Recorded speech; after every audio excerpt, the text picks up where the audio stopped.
حضرت ابن عباس رضی اللہ تعالیٰ عنہ فرماتے ہیں کہ پیارے آقا نے فرمایا، جس کا مفہوم ہے کہ جو شخص کسی یتیم کو اپنے کھانے پینے میں شریک کرے گا تو اللہ پاک اس پر جنت کو واجب کر دیں گے۔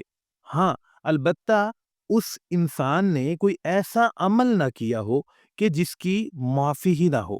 مثال کے طور پر، اگر کوئی انسان ایسا ہے جو کسی یتیم کو اپنے کھانے پینے میں کھاتے وقت اپنے ساتھ شریک کرتا ہے، تو یہ ایک ایسا عمل ہے کہ جس کی وجہ سے اس شخص پر جنت واجب ہو جائے گی، لیکن شرط یہ ہے کہ اس آدمی نے کوئی ایسا کام نہ کیا ہو کہ جس کی معافی ہی نہ ہو اور جس کی وجہ سے وہ جہنم میں جانے والا بنے۔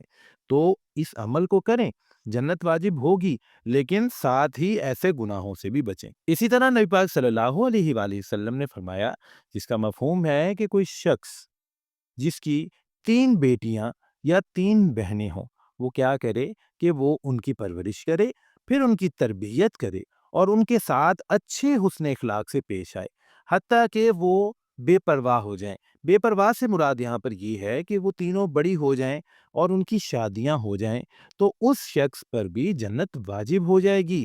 پھر ایک صحابی رضی اللہ تعالیٰ عنہ نے پوچھا کہ یا رسول اللہ، کیا یہی ثواب، یہ اجر جو ہے 2 بیٹیوں یا 2 بہنوں والے شخص پر بھی ہوگا؟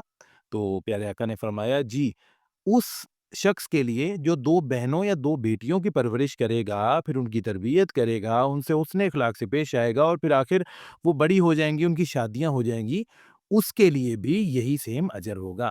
پھر راوی کہتے ہیں کہ اگر وہ صحابی ایک کے لیے پوچھتے تو پیارے آقا ایک کے لیے بھی یہی اجر فرماتے کہ ایک کے لیے بھی اتنا ہی اجر ہے۔ ایک جگہ نبی پاک صلی اللہ علیہ وآلہ وسلم نے فرمایا، جس کا مفہوم ہے کہ ایسا شخص جس کی 2 پیاری چیزیں اللہ پاک لے لیں تو اس پر بھی جنت واجب ہو جائے گی۔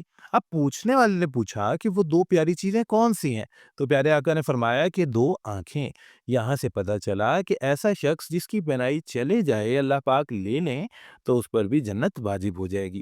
پیارے مسلمانوں، ان تینوں کاموں پر جنت واجب ہوتی ہے، لیکن جیسا کہ ہم نے پہلے فرمان میں سیکھا کہ ایسا کوئی عمل انسان نہ کرے کہ جس کی وجہ سے اس پر دوزخ واجب ہو جائے۔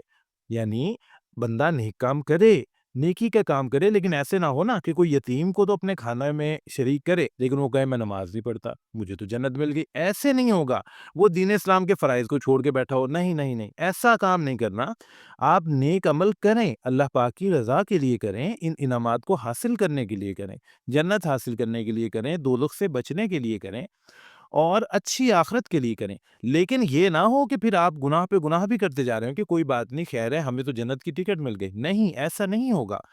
یہ تب ہوگا کہ جب ہم گناہوں سے بھی بچیں گے، ایک اچھی زندگی گزاریں، اللہ پاک کی راہ میں اپنے اللہ پاک کو راضی کر کے ہم اپنی زندگی کو گزاریں اور ساتھ ساتھ گناہوں سے بھی بچیں۔ اللہ پاک ہم سب کو جنت عطا فرما دیں، ہم سب کو ہدایت دے دیں اور اس زندگی کو ایسے گزارنے کی توفیق عطا فرمائیں کہ ہم نیکی کریں اور گناہوں سے بچیں۔ آمین ثم آمین۔